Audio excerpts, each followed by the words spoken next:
gadung ngabar gadai tang yabi laro gazi ngayo iben yabi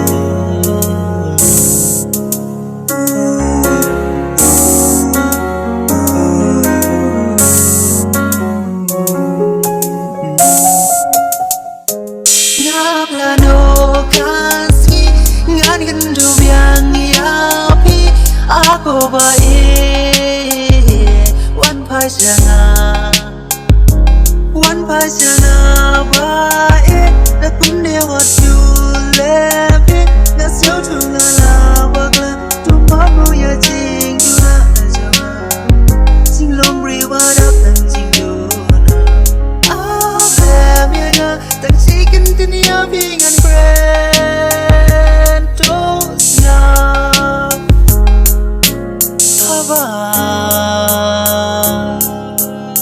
hava bakla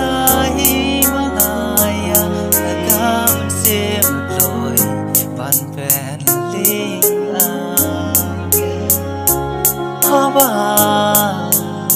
hava bakla hi mapi loi do sam ki ya pyndem ya pi